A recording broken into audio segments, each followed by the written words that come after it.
इस कार्यक्रम के पुण्यार्चक हैं स्वर्गीय श्री मिश्री लाल जी जैन, स्वर्गीय श्रीमती कमला देवी जैन एवं स्वर्गीय श्री सोहन लाल जी जैन। स्वर्गीय श्रीमती लाड़ देवी जैन की पुण्य स्मृति में पुत्र पुत्रवधु महावीर प्रसाद, इंदिरा देवी, पदम कुमार, सुनीता, पौत्र पौत्रवधु अक्षत संजोली, पौत्र पौत्री रानू, खुशबू, सम्यक, पीयूषा एवं समस्त कासलीवाल परिवार, बीजवाड़, केकड़ी, बुआजी श्रीमती चेतन देवी कटारिया, दूनी, श्रीमती लाड़ देवी पाटनी, वंथली, टोंक, पुत्री दामाद श्रीमती शिमला, श्री अशोक बाकलीवाल छाबड़िया, श्रीमती पद्मा राजेश कटारिया, नासिरदा, पौत्री दामाद प्रियंका रौनक चूड़ीवाल, दोहित्री मेहका, अजमेर।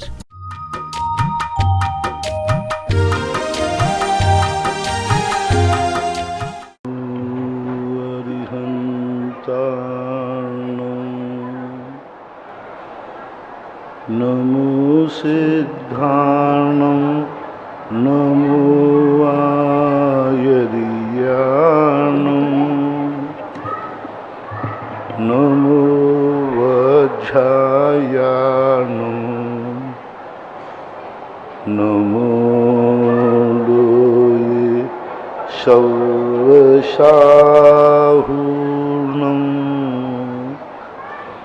पंच परमेष्टि भगवान की जय। आचार्य श्री गुरुवर कुंद कुंद महाराज की जय।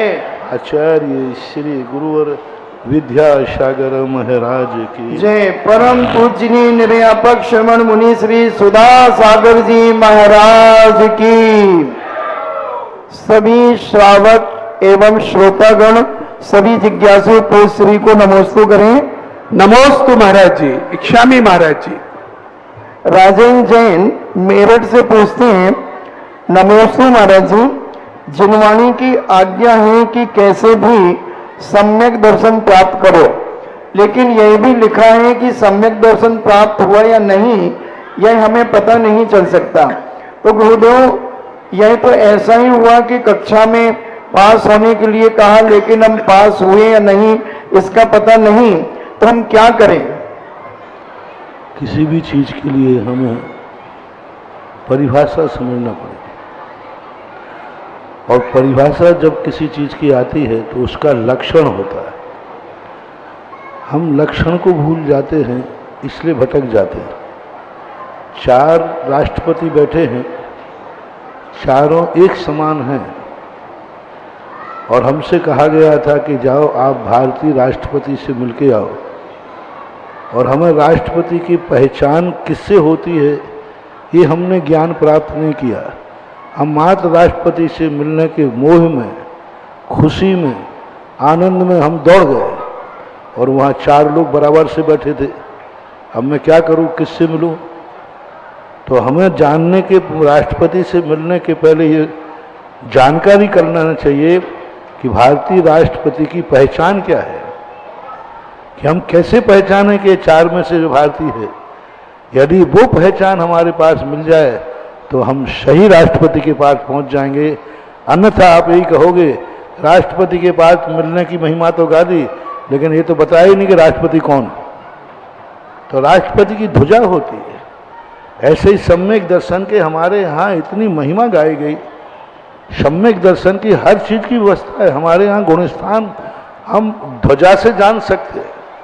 हाँ, ये बात अलग है कि किसी समय ध्वजा के कहीं लगी रही और राष्ट्रपति कहीं बैठ गया, या ध्वजा गलती से कहीं लगा दी, लेकिन ध्वजा पहचान है। कितने श्रावकाचार में निसंकेत, निकांक्षित, निर्वित चिकित्सा अंग दिए हैं। ये क्या सम्यक दर्शन की पहचान नहीं है? 3 मूर्ताओं को त्यागने की बात कही, क्या सम्यक दर्शन की पहचान नहीं है? हम ये ना जाने कि मुझे सम्यक दर्शन हुआ है कि नहीं, हम ये जाने कि सम्यक दर्शन के लक्षण हमारे में प्रकट हैं कि नहीं।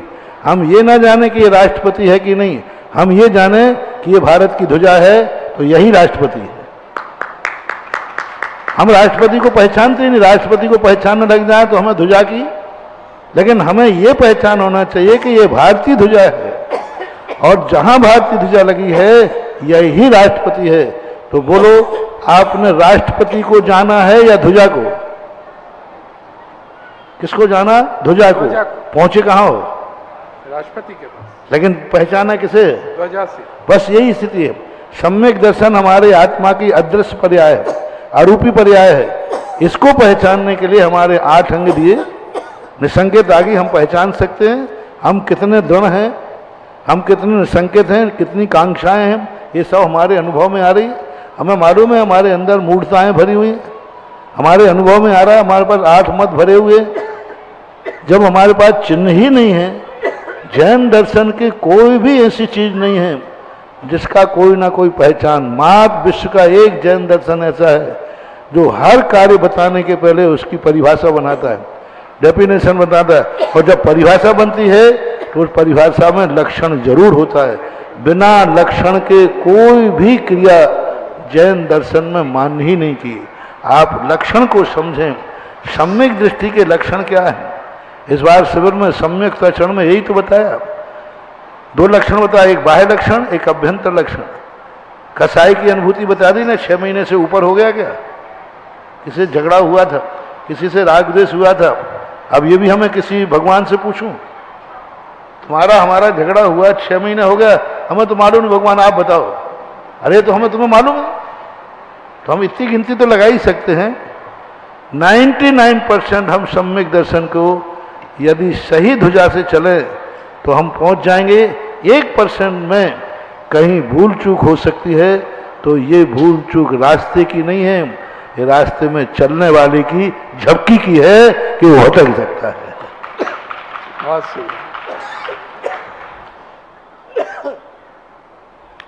पंकज जैन आगरा से पूछते हैं, नमोस्तु महाराज जी, हम श्रावकों को आहार दान देते समय क्या जनेऊ आदि धारण करने की जैन दर्शन में कोई विधि है या कोई आगम है, पहनना ही चाहिए क्या? मूल आगम में जैन दर्शन में जनेऊ के संबंध में कोई ठोस चर्चा नहीं मिली। जो चर्चाएं मिलती हैं वो ना युक्तियुक्त लगती हैं ना तर्कयुक्त लगती हैं। मूल स्वरूप में जो आगम किसका प्रतीक है ये कोई परिभाषा नहीं, किसका संकेत है ये कोई परिभाषा नहीं दी। जनेऊ के संबंध में आता है, प्रारंभ में जनेऊ 16 श्रृंगारों में आता है। 100 जैसे महिला करधनी पहनती है, ऐसे ही ये पुरुषों का एक है, कंधे से पहना जाता है, नीचे तक लटकता है। ये 16 श्रृंगारों में भी जनेऊ आता है। भरत चक्रवर्ती ने जो जनेऊ की बात करते हैं तो उन्होंने स्वर्ण सूत्र का प्रयोग किया है। उन्होंने उन अहिंसकों को जो घास आदि पे नहीं चले उनको स्वर्ण सूत्र से सम्मानित किया। बाद में कई श्रावकाचारों में यज्ञोपवीत के संबंध में चर्चाएं की गई हैं, लेकिन वो यज्ञोपवीत किसका प्रतीक है, क्यों का प्रतीक है, ये कोई चर्चाएं विशेष नहीं।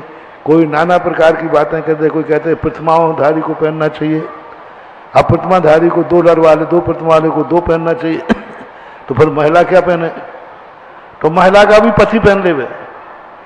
अब जिसका पति मर गया हो तो वो क्या पहने, प्रतिमाधारी तो होगी।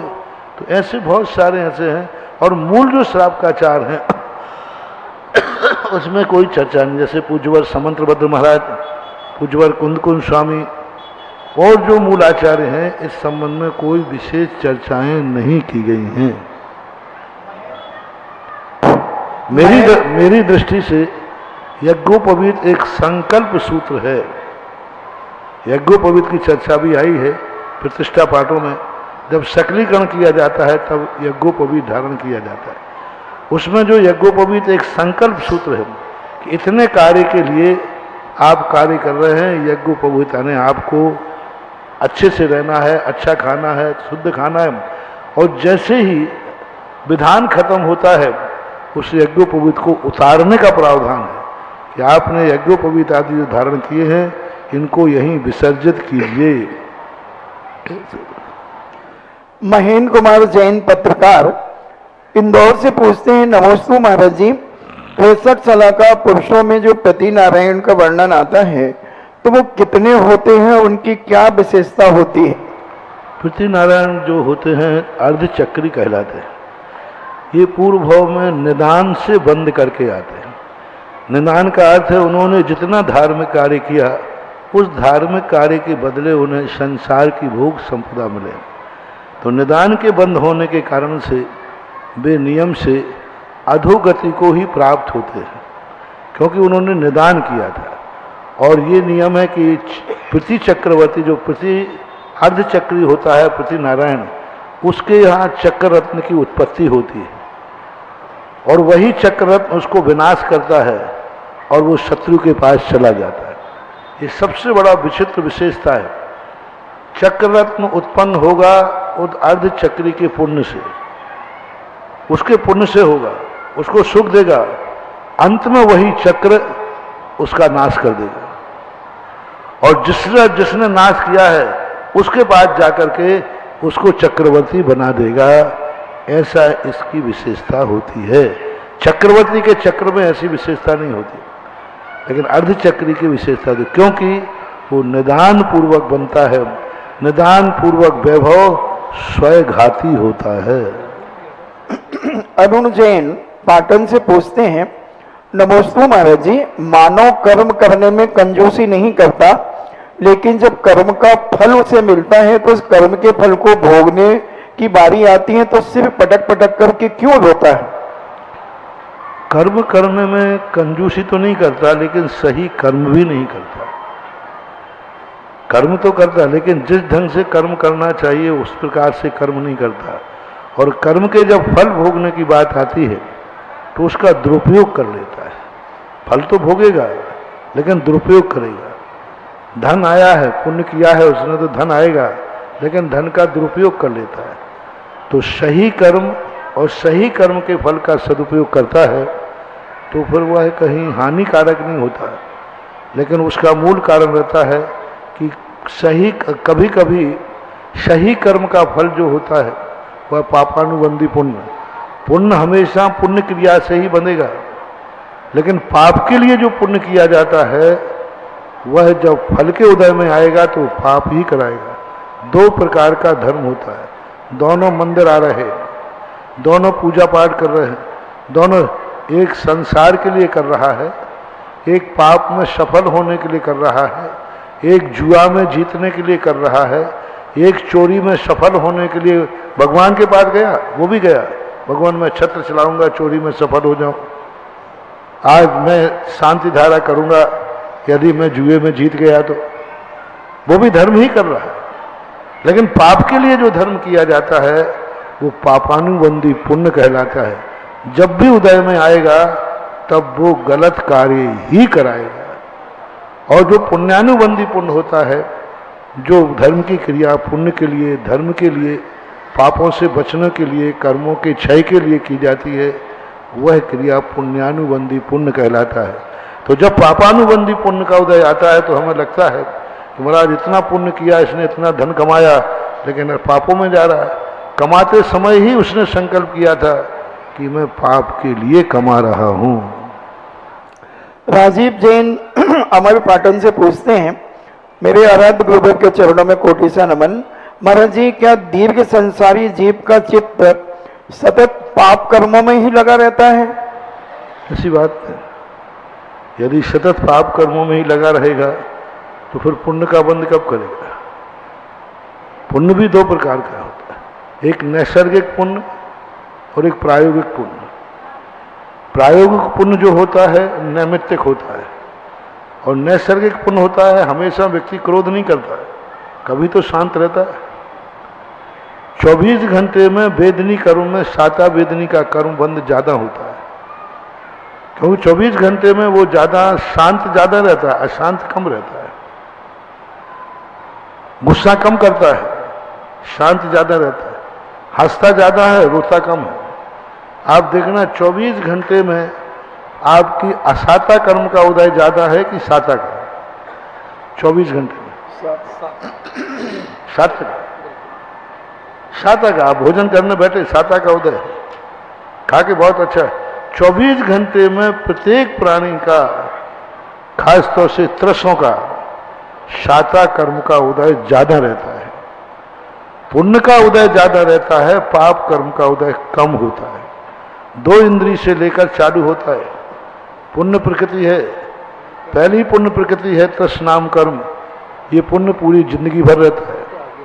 धीरे धीरे आगे बढ़ते जाओ तो मनुष्य पे आओ तो मनुष्य का सबसे ज्यादा 24 घंटे में पुण्य का उदय और शाता वेदनी कर्म का उदय होता है। आप अपने जीवन में देख लीजिए, 24 घंटे में आप कितनी देर रो सकते हैं, कितनी देर क्रोध कर रहे थे। हाँ, कभी बिच्छू काट ले वो बात अलग है, सामान्यतः तो अपन शांति रहते हैं। तो 24 घंटे में पुण्य का उदय ज्यादा है, शाता का कर्म का उदय ज्यादा है, अच्छे कर्म का उदय ज्यादा है। अब उसके बावजूद भी हम कुछ खोटे करें तो वो हमारी बलिहारी है।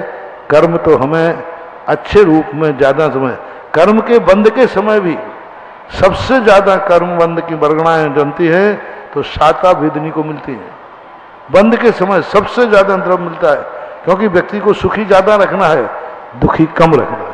पारमार्थिक दृष्टि से दुखी है, कर्म की दृष्टि से व्यक्ति ज्यादा सुखी है। मनुष्यों में, देवताओं में, त्रियंशों में, तीनों में कर्म की दृष्टि से देवता सबसे ज्यादा सुखी, मनुष्य दूसरे नंबर में सबसे ज्यादा सुखी, त्रियंश भी विकलत्रय सुखी। कर्म की विवक्षा में कर्म सुख देता है, क्योंकि ये सब पुण्य की प्रकृतियां हैं। ऐसा आयुषी जैन नोएडा से पूछती हैं, नमस्ते महाराज जी, आजकल बच्चों के विवाह बहुत मुश्किल से हो रहे हैं, तो लोग यहाँ वहाँ जहाँ तहाँ लोग अपने मस्तक झुका झुका करके मन्नतें मानते हैं, तो क्या यह अनुचित तो है?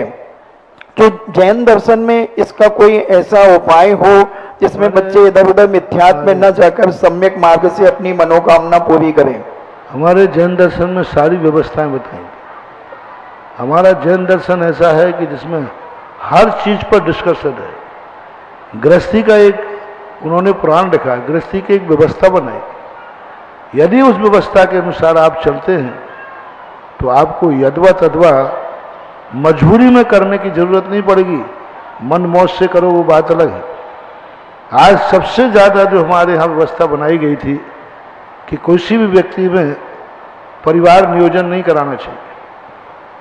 आज सबसे ज्यादा घातक बन रहा है परिवार नियोजन, जो जैन समाज को, जैन धर्म को घात करेगा। पाप तो छोड़ा नहीं है, पाप के फल से बचने का प्रयास कर रहे हो। जैन दर्शन ये कहता है कि यदि आप पाप छोड़िए, संयम धारण करिए, ब्रह्मचर्य व्रत लीजिए, और ब्रह्मचर्य व्रत यदि आपको संतान ज्यादा पैदा नहीं करना है, एक ही संतान करना है, तो आप ब्रह्मचर्य व्रत लीजिए, दोनों काम हो जाएंगे, संतान भी कम होगी और आपका संयम पड़ेगा। नहीं, वासना तो ज्यों की त्यों है, पाप तो ज्यों का त्यों है, पर उसके फल से बचना चाहते हैं। यही सबसे बड़े पापी का लक्षण है। पाप से तो बचना चाहता है, तो पाप के फल से तो बचना चाहता है, लेकिन पाप से नहीं बचना चाहता, पाप तो करेगा। तो ये जो विडंबना बन रही है, ये जैन दर्शन के गृहस्थ आश्रम के प्रतिकूल है। यदि आपने संयम धारण नहीं किया है तो आप व्यवस्था को डिस्टर्ब मत कीजिए। आप उसके फल में जो आ रहा है वो बच्चा पाप से नहीं आ रहा, पुण्य से आ रहा है, क्योंकि जैन के यहाँ आ रहा है। आपने किसी बच्चे को आने से रोका तो आपने एक जैनी को रोका है। आपने बेटे को नहीं रोका, एक जैनी को रोका है। आपने एक बेटे को नहीं रोका, एक मुनि को रोका है। आपने एक बेटे को नहीं रोका है, आपने एक नमोकार मंत्र पढ़ने वाले को रोका है। आपने एक बेटे को नहीं रोका है, आपने एक शाकाहारी को रोका है।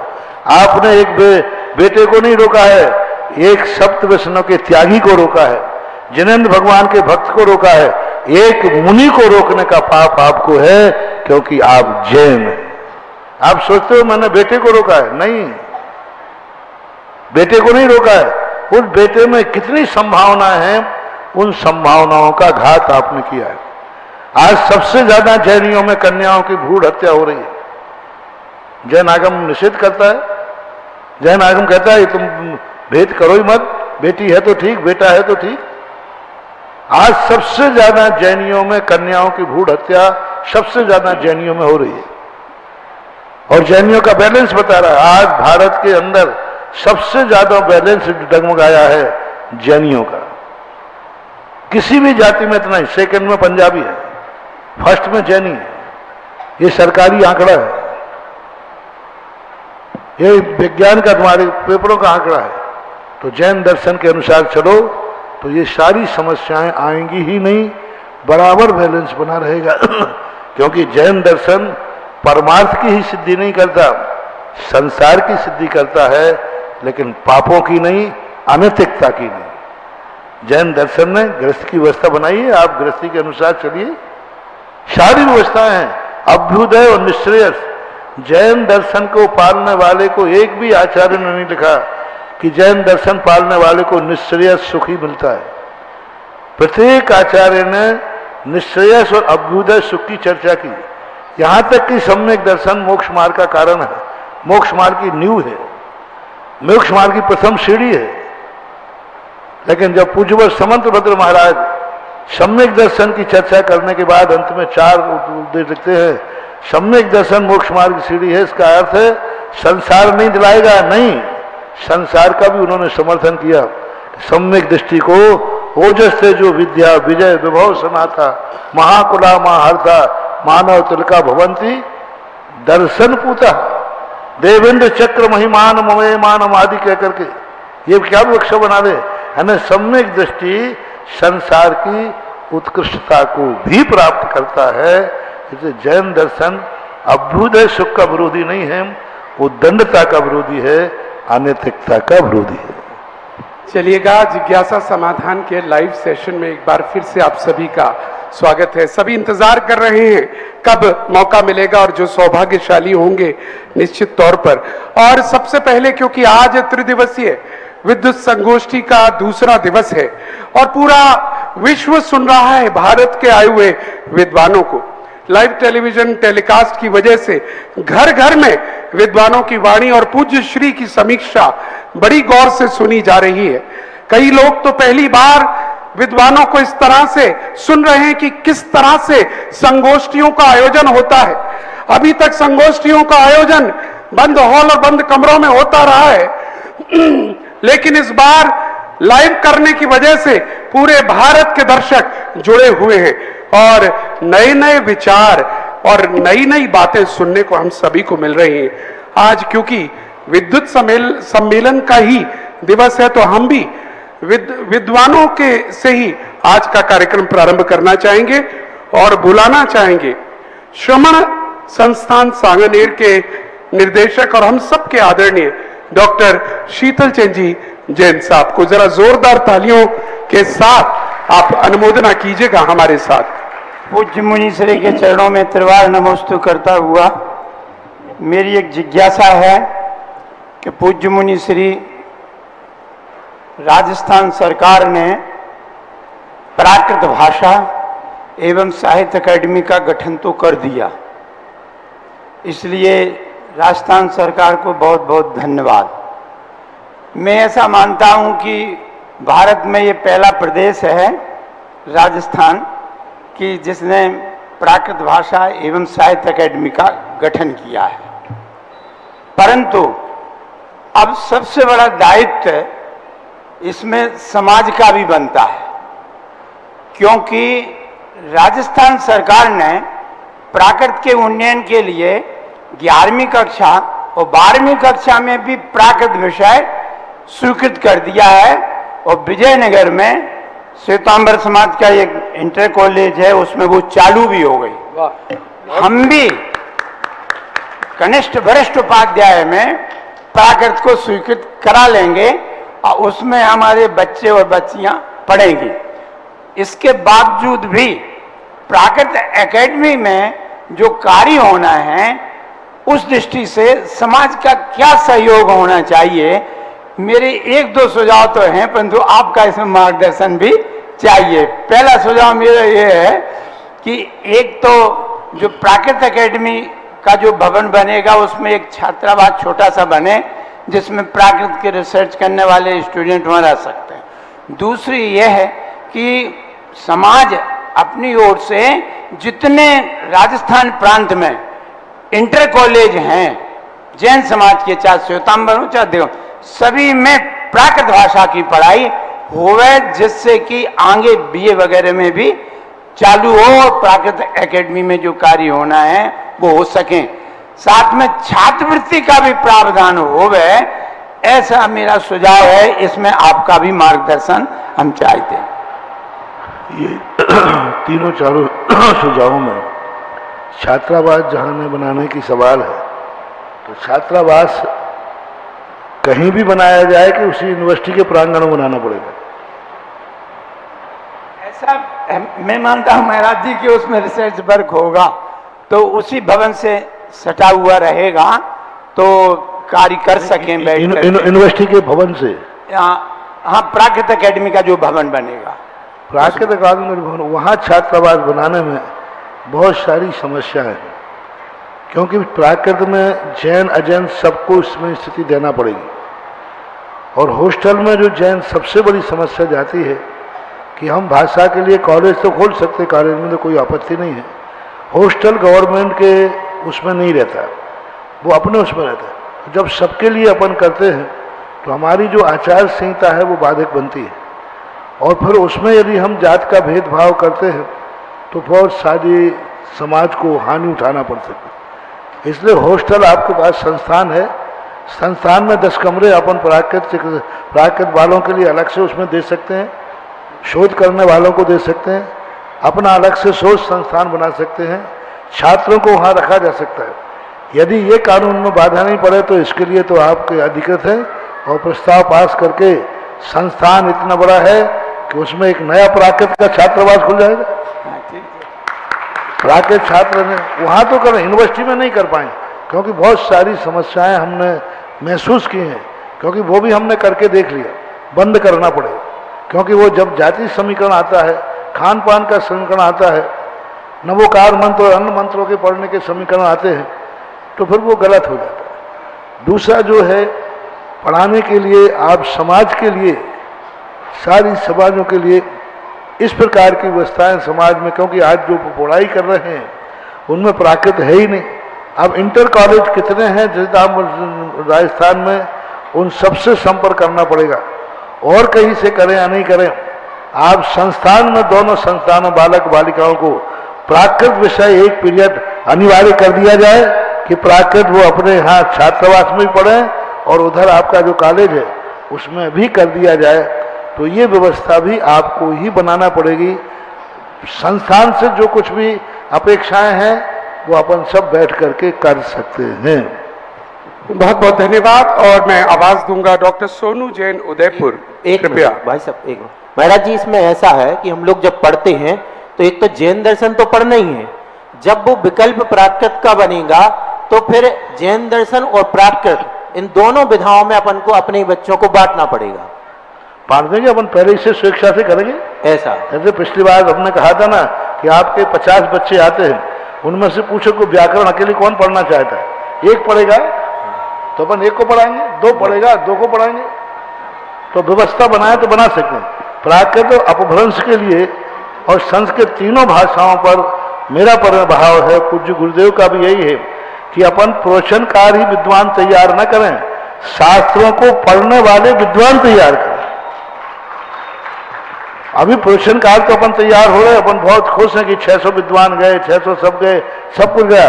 लेकिन आज हमारे साहित्य के अभी पुलक जी कह रहे थे कि उन्होंने कहा महाराज जी हमें सब विद्वान हैं, लेकिन ये जब 2500 निर्माण महोत्सव का आया है तो हमें तो यही पता नहीं है कि महावीर स्वामी पर क्या क्या काम हुए हैं और क्या क्या साहित्य लिखा गया।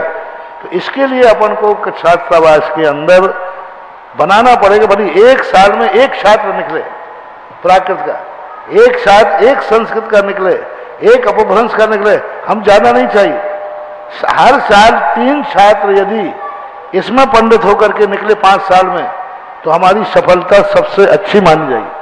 हम ये नहीं कह रहे कि 50 को आप करें, आप तो 50 में से इंटरव्यू लीजिए कि भाई एक को आपको प्राकृत में मास्टर होना है 5 साल, उसके साथ जैन दर्शन अपना रहेगी जो, और उसके साथ संस्कृत में पारंगत होना है, वो व्याकरण ही व्याकरण पढ़े, साथ में धर्म का पढ़ेगा, और एक अपभ्रंश का है। ओ महाराज जी, इससे भी जो शैलेश जी कह रहे हैं उससे अंतर नहीं पड़ेगा कि विषय एक लेना है कि वो लेना है, क्योंकि न्यू एजुकेशन पॉलिसी में ऑनर्स को हटा दिया है बीए में, और कोई भी सब्जेक्ट होगा अगर उसको मार्क्स वगैरह में या उसकी परसेंटेज में भी कोई अंतर नहीं पड़ेगा। प्राकृत पढ़े या जैन दर्शन पढ़े उसमें भी कोई अंतर, जो आप कह रहे हैं वो बिल्कुल बहुत अच्छा है। नहीं, वो हो सकता है, आप लोग बैठे हो, आप निर्णय करो, में होना चाहिए, मेरी भी इच्छा है। मैंने तो यहाँ कह दिया हमें एक चाहिए, ज्यादा नहीं।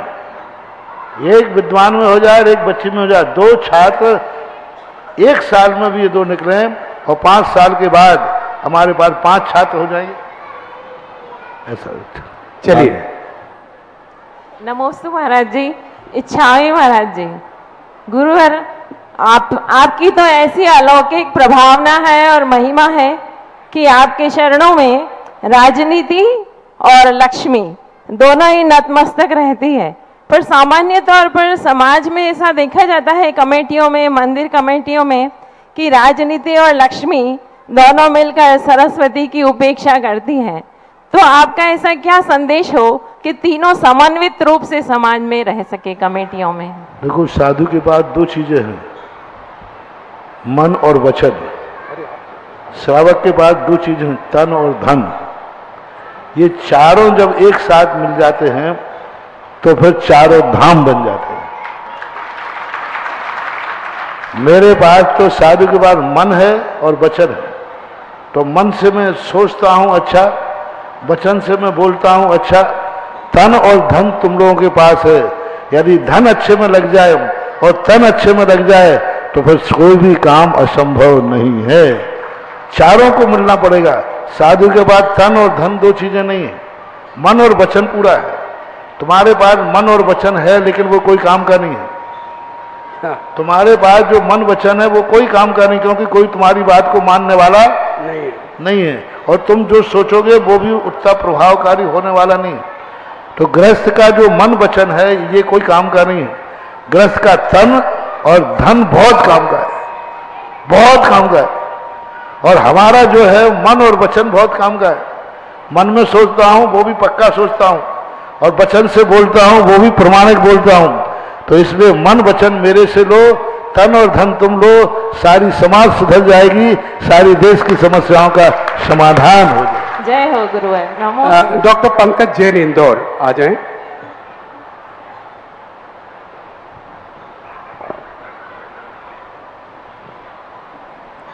जगत पूज्य निर्यापक श्रमण पूज्य गुरुदेव मुनि पुंगव श्री सुधा सागर जी महाराज के श्री चरणों में बारंबार नमोस्तु नमोस्तु नमोस्तु। हे पूज्य गुरुवर, आपकी मंगलमयी अनुकंपा से तीर्थंकर भगवान महावीर स्वामी के निर्वाण के 2550वां जो वर्ष है, इसके उपलक्ष्य में यह राष्ट्रीय विद्वत संगोष्ठी का आयोजन हो रहा है। हे गुरुदेव, पूरे देश में ही नहीं विदेशों में आपकी मंगलमयी वाणी और देशना से सभी भव्य जीव लाभान्वित हैं।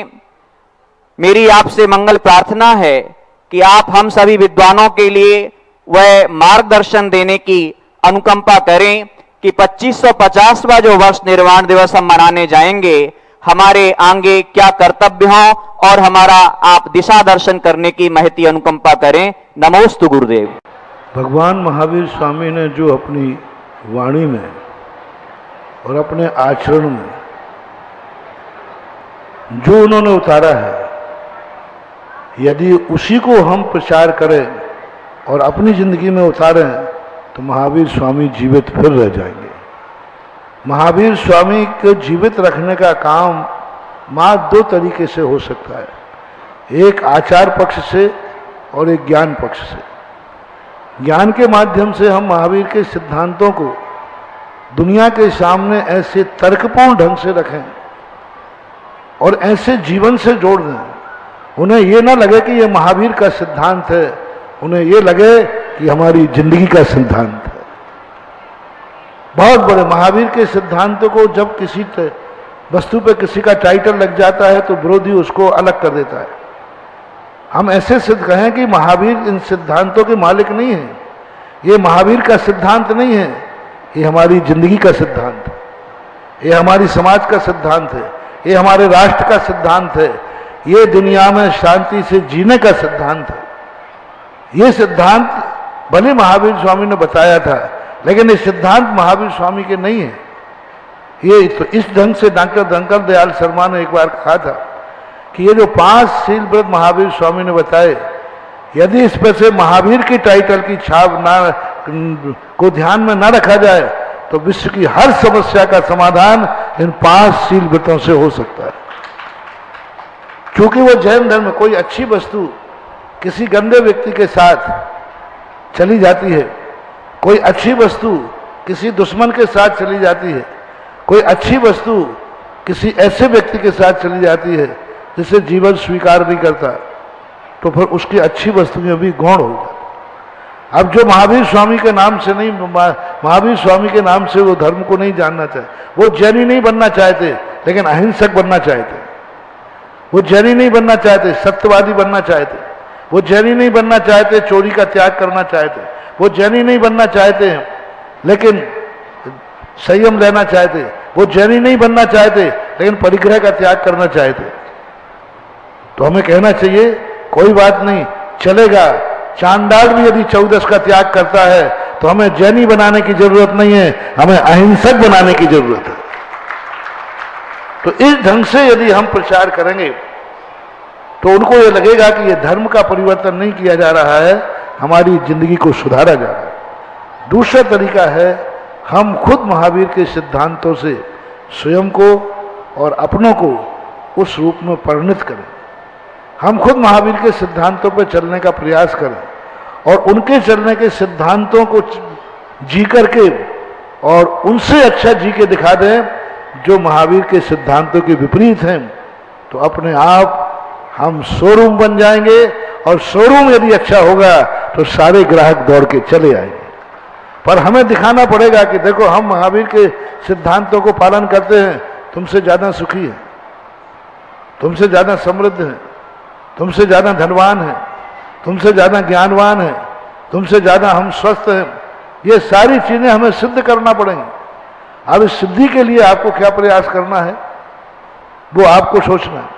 हमें ये नहीं करना है कि महावीर स्वामी का धर्म बना, पंडितों को बदनाम कर दिया कि जो पंडित बनते हैं सरस्वती और लक्ष्मी एक साथ नहीं रहती। अब कौन पंडित बनेगा, कौन बनेगा? ये सब ने प्रचार कर दिया लक्ष्मी और सरस्वती दोनों एक साथ, ये सौतने है, सौतने।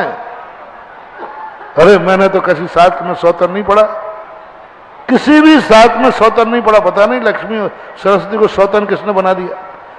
हमें तो ये जरूर पढ़ा है लक्ष्मी और सरस्वती दोनों बहनें हैं, दोनों बहनें हैं। तो हमें ये करके दिखाएं कि ज्ञान के साथ धन भी कमा के दिखाएं।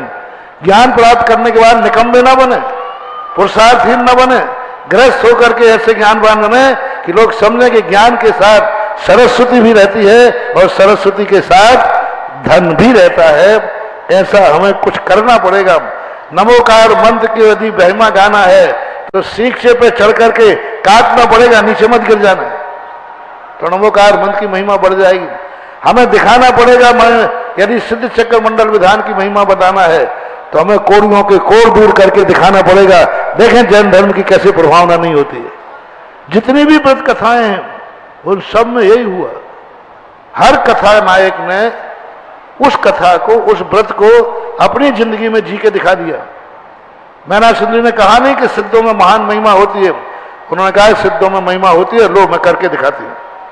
तो हमें जैन धर्म के सिद्धांतों को स्वयं प्रैक्टिकल करके सिद्ध करके दुनिया को दिखाना है, और एक बार दिखा दिया तो दुनिया पीछे पीछे दौड़ी चली आएगी। ये दो मार्ग हैं महावीर को जीवित रखने के। चलिए, जिससे पहले मैं अगले प्रश्नकर्ता को आवाज दूं, क्योंकि आज 2 दिन से भगवान महावीर के 2550वें निर्वाण महोत्सव की आवाज इस पंडाल से पूरे भारत में गूंज रही है, लेकिन ये आवाज बहुत धीमी है।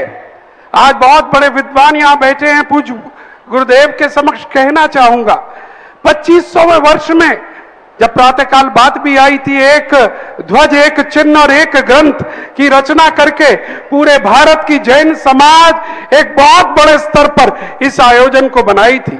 घर घर में, हर गांव में इस आयोजन को मनाया गया था। परंतु इस बार अभी तक जो देखने में आया, ये एक सार्वजनिक संगोष्ठी के अलावा दिल्ली में कुछ गोष्ठियां जो कुछ मात्र नेताओं के मध्य हुई हैं, ऐसा कोई बड़ा आयोजन, बड़ी तैयारी अभी दिखाई नहीं पड़ रही कि हम भगवान महावीर के 2500वें निर्वाण दिवस की तरह से 2550वां निर्वाण दिवस मनाएं। आज पूज्य गुरुदेव आपके सानिध्य में इतने विद्वान आए हैं और क्योंकि पूरा विश्व सुन रहा है, हमें ऐसा दिशा निर्देश और दीजिएगा, क्योंकि आज जब तक दिखाया ना जाए तब तक कोई मानता नहीं है। और हमें भी दिखाना पड़ेगा कि भगवान महावीर का 2550वां निर्वाण महोत्सव वर्ष प्रारंभ हो रहा है। क्या क्या आयोजन करें, कैसे करें, पूरे वर्ष के लिए किस तरह से करें, कुछ मार्ग निर्देशन पूज्य गुरुदेव आपकी तरफ से आए तो आगे बात बढ़ेगी। इसके संबंध में सारे विद्वान बैठकर के एक एजेंडा तैयार करें और उस एजेंडा को प्रचारित करें। हमने यहाँ से कुछ कह दिया, दूसरे ने वहाँ से कुछ कह दिया, दूसरे ने उसका खंडन कर दिया। आजकल क्या होता है, सत्य की खोज नहीं रही। अच्छा, किसने यह एजेंडा जारी किया है, अपन को उसका विरोध करना है, अपन को उसका विरोध करना है। ये परंपराएं चल गई, यानी सत्य होकर के भी विरोध होता है, किसी भी कार्य का हो। तो हमारे लिए सबको बैठ करके एक अंतर्राष्ट्रीय एक एजेंडा पास करें जो सभी लोग फॉलो करें, और जो सभी लोग पास करेंगे उसको सबसे पहले मैं फॉलो करूंगा, ये बात कहते हैं। चलिए, बहुत बहुत धन्यवाद। और अब आगे बढ़ना चाहेंगे और बुलाना चाहूंगा पंडित अशोक जी शास्त्री, आइएगा और अपनी बात को रखिएगा। और इसके बाद तैयार रहिएगा श्रीमती आशा जी जैन, रेहली पटनागंज, माइक उधर पहुंचा दीजिएगा। परम पूज्य निर्यापक श्रवण मुनि श्री 108 सुधा सागर जी महाराज के चरणों में हमारे परिवार की ओर से त्रिवार नमस्ते। महाराज जी, अभी अभी आपने एक बात कही कि सरस्वती और लक्ष्मी बहने बहने हैं। मेरे मन में अचानक प्रश्न उठा, उसके पहले बहने बहने नहीं थी। जब से श्रमण संस्कृति संस्थान का निर्माण हुआ और वहां से हजारों शिक्षक बन गए, तब से बहने बहना हो गई। नहीं तो पहले कहावत थी, फूटी आंख विवेक की कहा करें जगदीश, और चंद्रकला को 300 मनी राम को 30। परम पूज्य मुनिश्री, आप हमारी बात के जवाब देंगे ही। हमारा प्रसंग चल रहा है तीर्थंकर महावीर स्वामी के 2550 निर्माण महोत्सव। इसी संबंध में मैं समझता हूं, परम पूज्य मुनिश्री, कल का हमारा आलेख आपके जैन धर्म के संरक्षण में आपका क्या योगदान है। प्रातःकालीन आपने प्रवचन में कहा था कि मैंने कितने तीर्थों का जीर्णोद्धार कराया, कितने तीर्थ बनवाए, मुझे नहीं पता। परंतु महाराज जी, जब हमने देखा किताबों को तो 46 तीर्थ क्षेत्रों की आपने जीर्णोद्धार कराया और 2550 वर्ष में केवल 5 बाकी हैं, 44 बन चुके हैं और 45वां लोकोदय क्षेत्र आगरा में बनने जा रहा है, जो कि भारतवर्ष के में नहीं बल्कि विश्व के इतिहास में 25 एकड़ बनने के लिए जा रहा है। हे प्रभु, 5 सोपान के बाद हमारी नजर में तो आज भी आप महावीर हैं और 5 क्षेत्रों का जीर्णोद्धार होने के बाद भारतवर्ष के महावीर आप ही होंगे, ऐसी मेरी भावना है। जिज्ञासा बोलो भाई। जिज्ञासा महाराज जी, आपके सामने तो जिज्ञासा कर ही नहीं सकते। मैंने तो, चलो मैं बता देता हूँ मेरा योगदान। यदि आप पूछना चाहते हो कि महावीर स्वामी को, मेरा योगदान तो सबसे बड़ा योगदान है। जो महावीर स्वामी चाहते थे मैंने स्वयं बन करके दिखा दिया। वो चाहते हैं कि मुनि बनो, मोक्ष मार्ग की तरफ बढ़ो, मैंने कदम बढ़ाना शुरू कर दिया।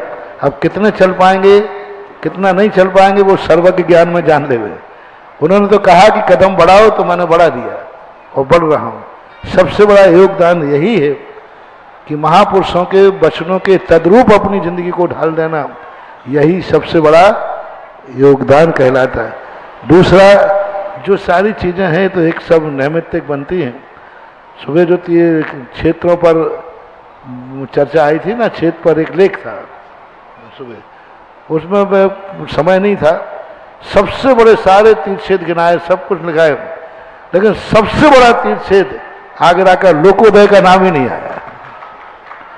और लोकोदय तीर्थ क्षेत्र वो बनने वाला है जो शायद विश्व में तो अभी नहीं होगा। क्योंकि यहाँ सवाल कंपटीशन का है।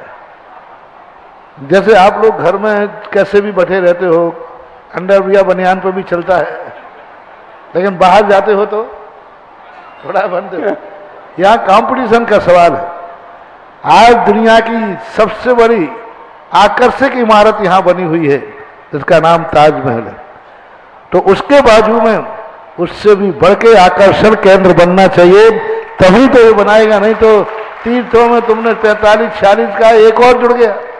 नहीं, एक जुड़ना नहीं चाहिए, एक उन 45 पर इसका कलशारोहण होना चाहिए। जुड़ने की संख्या तो कितने जोड़ते जाओ, लेकिन ऊपर बनाना बहुत बड़ी चीज होती है। चले आगे। नमस्ते। चलिए, आज लोकोदय की जब बात आई और आज बहुत सारे विद्वान पूरे विश्व से यहाँ पर आए हैं और एक अंतरराष्ट्रीय तीर्थ क्षेत्र जैसा गुरुदेव ने कहा, क्योंकि यहाँ पर जो पर्यटक उतरता है वो पूरे भारत का नहीं, पूरे विश्व का पर्यटक उतरता है। और सबसे पहले यहाँ पर 2 पते बताए जाते हैं। पहले एक पता था, पहले लोग कहते थे आप ताजमहल जाइएगा, लेकिन दूसरा पता जो 100 वर्ष से एक इमारत बन रही थी दयाल बाग, उसका पता है, वहां भी किलोमीटर लंबी लाइन है। मित्रों, इस 2 पतों को सबसे आगे करना है हम सबको मिलकर और पूरे भारत को और विश्व को मिलकर अंतरराष्ट्रीय तीर्थ लोकोदय को बनाकर। जो परिकल्पना पूज्य श्री ने की है, मध्य में एक संगमरमर का ऐसा खूबसूरत जिन मंदिर कि आदमी दर्शन करता रह जाए, उसके चारों तरफ बाग बगीचे उद्यान और उसके चारों तरफ 24 त्रिकाल 24 के बड़े बड़े विशाल जिन मंदिर, परिक्रमा लगाता जाए, आनंदित होता जाए, भारत की असली शिल्प कला वहां पर दिखाई जाए। आगे मुड़ता है तो नंदीश्वर द्वीप, वो भी 3-4 एकड़ के अंदर, एक हॉल के अंदर नहीं, खुला हुआ नंदीश्वर द्वीप, और जिसमें चारों तरफ समुद्र बने हुए हैं और 8वां द्वीप नंदीश्वर भासरम। हो सकता है बोटिंग करके आपको मुख्य द्वीप पर जाना पड़े और खुले में वो 52 जिनाले जिनकी रचना छोटे से मॉडल के रूप में कर दी जाती है, वो वहां पर हो, ऐसी परिकल्पना। ये एक हिस्सा बताया है पूज्यवर ने, उन्होंने कहा ये कंप्लीट करोगे तो हिस्सा नंबर 2 बताऊंगा। तो इस हिस्सा नंबर 1 को जल्दी कंप्लीट करना है, क्योंकि पहला काम जो सबसे बड़ा जिन मंदिर वो एक ही परिवार ने ले लिया, आप सबको पता है। दूसरा काम कि चारों तरफ 24 त्रिकाल 24 जिनाले बनेंगे, वो लगभग 17-18 परिवार हो चुके हैं, 4-6 वेटिंग लिस्ट में हैं, 2-4 दिन में हो जाएंगे। वेटिंग लिस्ट में हमने रख दिए हैं। हम चाह रहे हैं वो बड़े में जाएं, वो यहां आ रहे हैं। अगर उनको यहां ले लें तो 24 हो चुके हैं, क्योंकि हम चाहते हैं कुछ ऐसे परिवार आ जाएं कि नंदीश्वर द्वीप का कार्य भी जैसे इस मुख्य जिनालय का हुआ है वो हो जाए। और हम अपील करना चाहेंगे पूरी भारत की जैन समाज से, ये आपकी आन और बान और शान का लोकोदय तीर्थ है, केवल आगरा का नहीं। आगरा वाले मनोज बाबू, यहाँ से घोषणा जब ही होती है जब भारत में कोई व्यक्ति जन्म ले चुका होता है। वो ले चुका है, थोड़ा आने में देर लग रही है, वो अभी यहाँ गोष्ठी चल रही ना तो प्लेटफॉर्म खाली नहीं है।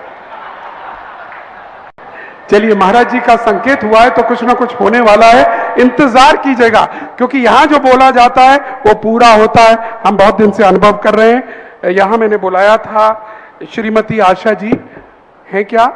चलिए, मैं बुलाना चाह रहा हूं डॉक्टर सुरेंद्र जी भारती, एक और हस्ताक्षर, उनको जरा जोरदार तालियों के साथ हम चाहेंगे उनका स्वागत करें।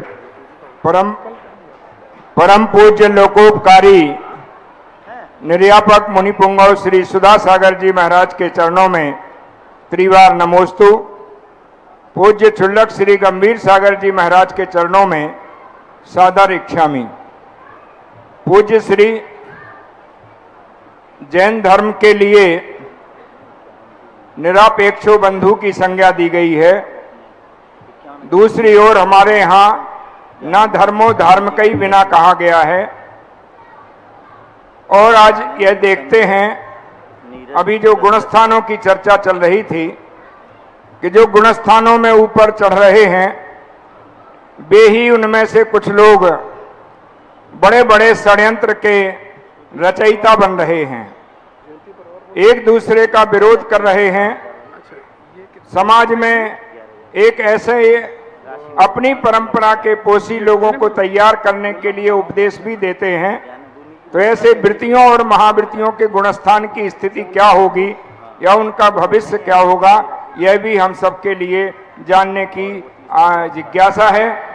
दूसरी बात ये कि ऐसे में जो वास्तविक धर्म है, वास्तविक सत्य है, वास्तविक स्वरूप है, उसकी पहचान हम सब कैसे करें, इस विषय में आपका आशीर्वाद, आपका मार्गदर्शन अपेक्षित है। पहली बात, उनका गुणस्थान की तो बात दूर रही, ऐसे लोगों को तो व्रत ही नहीं है। भेष तो नारद भी धारण करता था, सदा भेष जो धारण करते थे, देशभक्ति का जो भेष होता है, जो प्रतिमाधारियों का भेष होता है, जो क्षुल्लक जी का भेष होता है, वही भेष जिंदगी भर धारण किए रहा नारद। लेकिन नारद होने के बाद उनके बाद व्रत नहीं माना गया, ब्रह्मचर्य था, अखंड ब्रह्मचर्य होता है नारद का। लेकिन उसके बावजूद भी, और भेष भी वृत्ति का होता है, लेकिन वह ना तो वृत्ति है और ना गुणस्थान है। तो इस प्रकार की विचारधारा वाले जो विध्वंसक होते हैं, जो मात्र व्यक्तिगत सत्य से नहीं व्यक्तिगत द्वेष रखते हैं, किसी को नीचा गिराने का प्रयास करते हैं, गुणवानों को देख करके ईर्ष्या से जलते हैं, ऐसे लोगों का गुणस्थान तो क्या व्रत ही नहीं बचता। भेष अकेले का नाम व्रत नहीं है, द्रव्य व्रत भी आचरण में आता है। द्रव्य व्रत भी का भी एक नियम होता है। द्रव्य व्रत में भी लेशाएं अशुभ हों ऐसा नहीं। यदि द्रव्य व्रत में लेशाएं अशुभ हैं तो वो द्रव्य व्रत भी नहीं है। द्रव्य व्रत के साथ में शुभ लेशाएं होना चाहिए, तभी वो व्रत देवागति गति का कारण बनता है। यदि व्रत लेने के बाद कृष्ण लेशा है तो उसे देवगति का बंध नहीं होगा, क्योंकि देवगति के बंध के लिए कृष्णादि लेशाएं को कारण नहीं है। द्रव्य व्रत है लेकिन उसे शुभ लेशा चाहिए, तभी वो देवगति का बंध करेगा, देवायु का बंध करेगा और देव पर्याय में जाएगा। और यदि व्रत आदि लेने का एक कृष्ण लेशा के परिणाम शास्त्रों में कहें, पूज्यवर नेमिचंद महाराज ने अभी गौमठ सारदीप कांड में लेशाओं की बड़ी विशद व्याख्या की। उन्होंने लेशाओं के परिणाम लिखे कि किस प्रकार का परिणाम तुम्हारा हो रहा है, तो आपकी लेशा कौन है, और लेशा के अनुसार उन्होंने गत्या गति पर विचार किया। तो इस संबंध में तो व्यक्ति, कुछ लोग ऐसे होते हैं जो सत्य को जानते हुए भी सत्य का पक्ष नहीं रख पाते, क्योंकि उनके अंदर भी आ जाता है कौन किससे बुराई लेवे मोर, कौन झगड़े फंडे में पड़े। तो फिर धीरे धीरे सत्य त्रोहित हो जाता है, असत्य हावी हो जाता है। लेकिन असत्य कितना भी हावी हो जाए, अंत में जीत सत्य की ही होती है, क्योंकि असत्य के बाद पैर नहीं होते। सत्य जमीन से जुड़ा हुआ होता है। सत्य सूली पर चढ़ सकता है, लेकिन सत्य को सूली लग नहीं सकती। असत्य कितना भी अपने आप में फैलाव करे, अंत में सत्य को कहीं ना कहीं से, आपने देखा है पिक्चरें आप लोग देखते हो, खलनायक जिंदगी भर पूरी पिक्चर में सुखी रहता है और हीरो पूरी पिक्चर में जितना ज्यादा उसको दुख दिया जाए, अधिक से अधिक दुख दिया जाए, अंत में 5 मिनट में पासा पलटता है। खलनायक खत्म और हीरो जीत जाता है। और जैसे हीरो के सुख के दिन आए, पिक्चर एंड। समझ में नहीं आए दुनिया की पिक्चर क्या है। जब तक खलनायक बढ़िया रहा, खलनायक का ऐशो आराम चलता रहा, तब तक पिक्चर बहुत बढ़िया चलती है। और जैसे खलनायक का अंत हुआ, अब हीरो के सुख के दिन आए, यानी आप लोगों को हीरो के सुख के दिन देखना पसंद ही नहीं है। तुम्हें तो खलनायक के सुख देखना है कि खलनायक कैसे सुखी होता है। पर अंत में जाकर के 5 मिनट में ही हीरो का सब कमाल होता है। ऐसे ही सत्य वो हीरो है, असत्य खलनायक कितना भी 3 घंटे 2 घंटे 55 मिनट कितना भी वो अपना तांडव मचावे, लेकिन अंत में सत्य रूपी हीरो जीत करके विजय प्राप्त करता है। यही सिद्धांत हमें सोचना चाहिए। नमोस्तु गुरु। चलिए आज की अंतिम जिज्ञासा के रूप में आवाज देना चाहूंगा श्री दिगंबर जैन श्रमण संस्कृति संस्थान के उप प्राचार्य डॉक्टर किरण प्रकाश जी जैन। और डॉक्टर किरण प्रकाश जी को इस बार कोलकाता जाने का सौभाग्य मिला था और मुझे बताया गया है आपके प्रयासों से कोलकाता समाज से जहां गए थे 37 लाख रुपए की राशि वहां पर एकत्रित हुई गई, जिसमें 2 शिरोमणि संरक्षक जिनका नाम हम अवश्य लेना चाहेंगे, श्रीमती ममता जी अशोक जी सेठी और श्रीमान दौलत जी रोशन जी पाटनी और अनेक और भी लोग थे। जरा तालियों के साथ अनुमोदना कर दीजिएगा कोलकाता समाज की। पूज्य गुरुदेव के श्री चरणों में बारंबार नमोस्तु। शुल्लक महाराज जी के चरणों में इच्छामि। महाराज जी, हमारी जिज्ञासा ये है, शास्त्रों के अध्ययन से जब हम सभी कोई भी सूत्र आदि पढ़ते हैं या श्लोक आदि पढ़ते हैं तो उसमें जो क्रम दिया जाता है उसका एक विशेष महत्व हुआ करता है। काय वांग मनः कर्म योग है तो पहले काय योग को क्यों लिया, फिर बाद में वचन योग को क्यों लिया और मनः योग को क्यों लास्ट में लिया, इसका एक नियम बनाया गया है। इसी के अंतर्गत ये जिज्ञासा है महाराज जी कि सबसे छोटे जीव की अगर हम चर्चा करते हैं तो वो निगोदिया जीव होता है और निगोदिया जीव वनस्पति कायिक के अंतर्गत आता है। उस दृष्टि से जब हम पंच स्थावर की चर्चा करते हैं तो पहले पृथ्वी का एक, जल का एक, अग्नि का एक, वायु का एक को लिया और फिर अंत में वनस्पति का एक को लिया। जबकि एक सबसे नीचे के क्रम से अगर हम ऊपर तक बढ़ते हैं तो 1 इंद्रिय, 2 इंद्रिय, 3 इंद्रिय, 4 इंद्रिय और 5 इंद्रिय। और उस 1 इंद्रिय में भी सबसे छोटी जीव की जब चर्चा करेंगे, क्योंकि उसे में जब बादर और निगोदिया आदि की चर्चा करते हैं तो सबसे छोटा जीव वनस्पति का एक में साधारण जीव को कहा गया है, तो उसको अंत में क्यों लिया गया, ये हमारी जिज्ञासा है। कभी कभी विवक्षा बनाने वाला व्यक्ति किसको विवक्षा बना रहा है? संख्या को यदि विवक्षा बना रहा है तो अल्प संख्या को पहले रखा जाएगा, अधिक संख्या को बाद में रखा जाएगा। कभी कभी स्थूलता की अपेक्षा से बनाया जाता है तो स्थूलता को पहले रखा जाएगा, सूक्ष्म को बाद में रखा जाएगा। जैसे आपने देखा होगा औदारिक शरीर को पहले रखा, कार्बन तेजस को लास्ट में, क्योंकि वो सूक्ष्म है। और वहाँ किसकी विवक्षा बनाई गई? संख्या की नहीं, स्थूल की। स्थूल को विवक्षा बना दिया गया और स्थूल को विवक्षा बना करके उन्होंने क्रम रख दिया गया। इसी प्रकार पृथ्वी काय, वनस्पति काय में इनमें पृथ्वी काय की जो स्थूलता है और स्थूलता को ध्यान में रख करके इसकी विवक्षा बनाई गई है कि पहले स्थूल पृथ्वी, जल, अग्नि, वायु और वनस्पति एक। दूसरा संख्या की अपेक्षा से भी इनकी विवक्षा बनाई गई। पृथ्वी काय जीव की जो संख्या है वो कम है, फिर जल काय की जीव, फिर अग्नि काय की, फिर वायु काय का, फिर वनस्पति काय की। इस विवक्षा रखने वाले के ऊपर रहता है वो किसको मुख कर रहा है, उसके अनुसार आगे पीछे कर दिया जाता है। क्या महाराज जी किन्हीं शास्त्रों में ऐसा भी मिलता है कि इन 5 स्थावरों के नाम आगे पीछे भी हो सकते हैं? वो कभी कभी काव्य गाथा के क्रम में जी आगे पीछे कर दिए गए। वो गाथा में जब उनकी मात्राएं आदि नहीं मिलती हैं जी तो आगे पीछे कर दिए गए, बाकी सामान्यता तो यही कथन चलता है। नमस्ते। इस कार्यक्रम के पुण्यार्चक थे स्वर्गीय श्री मिश्री लाल जी जैन, स्वर्गीय श्रीमती कमला देवी जैन एवं स्वर्गीय श्री सोहन लाल जी जैन। स्वर्गीय श्रीमती लाड़ देवी जैन की पुण्य स्मृति में पुत्र पुत्रवधु महावीर प्रसाद, इंदिरा देवी, पदम कुमार, सुनीता, पौत्र पौत्रवधु अक्षत संजोली, पौत्र पौत्री रानू, खुशबू, सम्यक, पीयूषा एवं समस्त कासलीवाल परिवार, बीजवाड़, केकड़ी, बुआजी श्रीमती चेतन देवी कटारिया, दूनी, श्रीमती लाड़ देवी पाटनी, वंथली, टोंक, पुत्री दामाद श्रीमती शिमला, श्री अशोक बाकलीवाल छाबड़िया, श्रीमती पद्मा राजेश कटारिया, नासिरदा, पौत्री दामाद प्रियंका रौनक चूड़ीवाल, दोहित्री, मेहका, अजमेर।